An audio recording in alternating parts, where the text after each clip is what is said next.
महाविभूति है यही, वशीकृता सदैव है बनी हुई स्वयं मही। विरुद्धवाद बुद्ध का दया प्रवाह में बहा, विनीत लोक वर्ग क्या न सामने झुका रहा।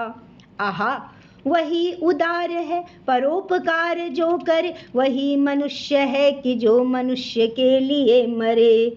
रहो न भूल के कभी मदांध तुक्ष वित्त में, सनाथ जान आपको करो न गर्व चित्त में। अनाथ कौन है यहाँ, त्रिलोकनाथ साथ हैं, दयालु दीन बंधु के बड़े विशाल हाथ हैं। अतीव भाग्यहीन है अधीर भाव जो करे, वही मनुष्य है कि जो मनुष्य के लिए मरे। अनंत अंतरिक्ष में अनंत देव हैं खरे, समक्ष ही स्वबाहु जो बढ़ा रहे बड़े बड़े।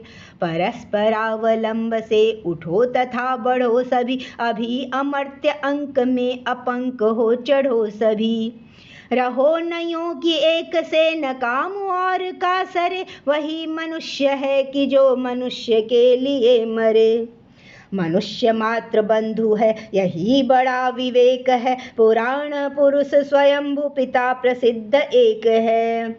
फलानुसार कर्म के अवश्य बाह्य भेद है, परंतु अंतरैक्य में प्रमाण भूत वेद है। अनर्थ है कि बंधु ही न बंधु की व्यथा हरे, वही मनुष्य है कि जो मनुष्य के लिए मरे। चलो अभिष्ट मार्ग में सहर्ष खेलते हुए, विपत्ति विघ्न जो पड़े उन्हें ढकेलते हुए। घटे न हेल मेल हाँ, बढ़े न भिन्नता कभी, अतर्क एक पंथ के सतर्क पंथ हो सभी। तभी समर्थ पंथ के सतर्क पंथ हो सभी, तभी समर्थ भाव है कि तारता हुआ तरे। वही मनुष्य है कि जो मनुष्य के लिए मरे, वही मनुष्य है कि जो मनुष्य के लिए मरे। सरल आडंबरहीन विशुद्ध खड़ी बोली की कविता मनुष्यता प्रसिद्ध कवि श्री मैथिली शरण गुप्त द्वारा रचित इस कविता में कवि ने मनुष्य को निजी स्वार्थ से ऊपर उठकर परमार्थ हेतु जीने मरने की प्रेरणा दी है। मानव की मृत्यु को सुमृत्यु बनाने का उन्होंने आह्वान किया है। और मनुष्य यदि परोपकार, विश्व बंधुत्व, करुणा जैसे मानवीय गुणों को अपना ले तथा जाति पाति धर्म संप्रदाय की सीमाओं से ऊपर उठ जाए, तो वह दैवत्व देवत्व को प्राप्त कर लेता है। ऐसा मनुष्य ही सच्चा मानव कहलाने के योग्य होता है। अर्थात हम कह सकते हैं कि यहाँ मनुष्य के बारे में कवि ने बताया है कि मन में विचार करने को कह रहे हैं कवि कि हमें समझ जाना चाहिए कि मनुष्य मरणशील है, इसलिए मृत्यु से डरना नहीं चाहिए। हमें ऐसी मृत्यु प्राप्त करनी चाहिए ताकि लोग हमें मरने के बाद भी याद रखें। जो व्यक्ति केवल अपने लिए जीता है उसे मरने के बाद कोई याद नहीं करता, और ऐसा जीवन जीना व्यर्थ होता है। ऐसे जीने और मरने का कोई अर्थ नहीं। यह तो पशु का स्वभाव है कि हम केवल अपने स्वार्थ के लिए जिएं और दूसरे के लिए कुछ ना करें। सच्चा मानव वही है जो दूसरे मनुष्यों के काम आए, अर्थात परोपकार का भाव रखे।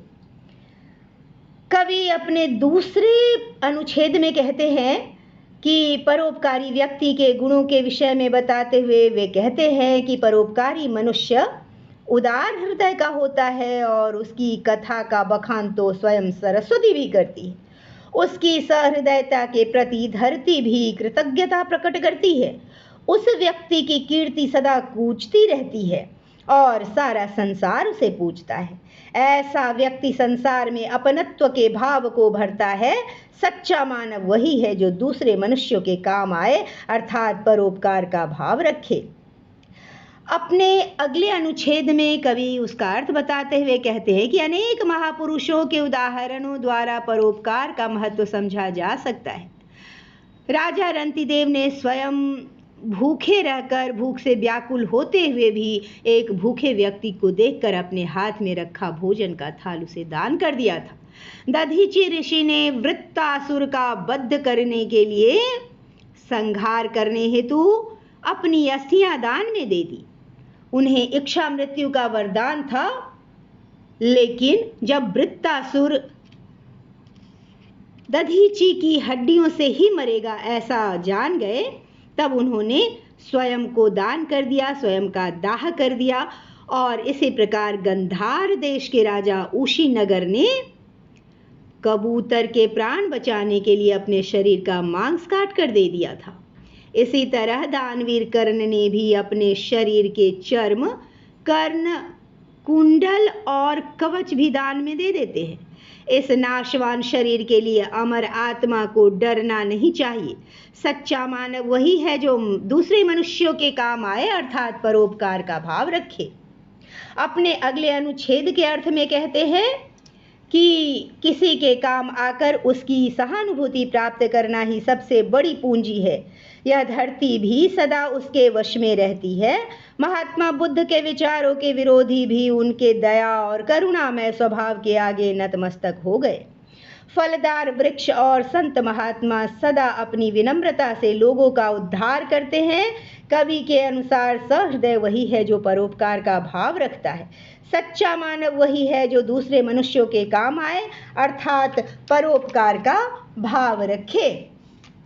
अपने अगले अनुच्छेद के अर्थ में कहते हैं, प्रस्तुत काव्यांश में ईश्वर की शक्ति के विषय में बताते हुए कवि कहते हैं, मनुष्य को भूलकर भी धन के नशे में पागल नहीं होना चाहिए। स्वयं को सनाथ अर्थात ईश्वर की कृपा से भरपूर मानकर घमंड मत करो, क्योंकि इस संसार में सभी के सिर पर ईश्वर की कृपा का हाथ है। भगवान बहुत कृपालु हैं और उन पर विश्वास न करके अधीर होने वाला मनुष्य बहुत भाग्यहीन होता है। प्रभु के होते हुए किसी को भी घबराने की आवश्यकता नहीं है। सच्चा मानव वही है जो दूसरे मनुष्यों के काम आए, अर्थात परोपकार का भाव रखे। अपने अगले अनुच्छेद के अर्थ में कवि कहते हैं, परोपकार की भावना का महत्व बताते हुए कवि ने कहा है, परोपकारी व्यक्ति का स्वागत करने के लिए आकाश में अनेक देवता खड़े हैं। वे बाहें फैलाए उनका स्वागत करते हैं। इसलिए हे मानव, एक दूसरे का सहारा बनते हुए आगे बढ़ो। तुम केवल अपने बारे में मत सोचो और इस मरणशील संसार में रहते हुए बिना कीचड़ के रहो, अर्थात स्वार्थी का कलंक मत लगाओ। तुम इस प्रकार जियो कि देवलोक में तुम्हें स्थान मिले। एक दूसरे के सहयोग से महान कार्य करो और निर्मल जीवन बिताओ। सच्चा मानव वही है जो दूसरे मनुष्यों के काम आए, अर्थात परोपकार का भाव रखे। अपने अगले अनुच्छेद के अर्थ में कवि कहते हैं, मनुष्य को एक दूसरे को मित्र मानकर रहना चाहिए। सभी मनुष्य समान हैं और हम सब का पिता एक ही भगवान है। हम सब एक ही प्रभु की संतान हैं। अपने कर्म के फलों के अनुसार हम भले ही बाहरी रूप से अलग दिखाई देते हैं, परंतु हम हृदय से एक हैं। हम अब सबकी आत्मा एक जैसी ही है। यह तथ्य वेदों में भी निहित है। यह किसी अनर्थ से कम नहीं कि हम भाई भाई होकर भी एक दूसरे की मुसीबत में साथ न दें। सच्चा मानव वही है जो दूसरे मनुष्यों के काम आए, अर्थात परोपकार का भाव रखे। और अपने अंतिम अनुच्छेद के अर्थ में कवि कहते हैं कि हमें अपने लक्ष्य की ओर प्रसन्नतापूर्वक बढ़ना चाहिए। किसी भी प्रकार की मुसीबत से घबराना नहीं चाहिए, बल्कि उसको ढकेलते हुए आगे बढ़ना चाहिए। हम में मनमुटाव नहीं आना चाहिए, बल्कि हमें मिलजुल कर हर चुनौती का सामना करना चाहिए। हमारे रास्ते एक ही हैं, इसीलिए हम सभी को बिना किसी तर्क के एक सावधान यात्री की तरह आगे बढ़ना चाहिए। सच्चा मानव वही है जो दूसरे मनुष्यों के काम आए, अर्थात परोपकार का भाव रखे।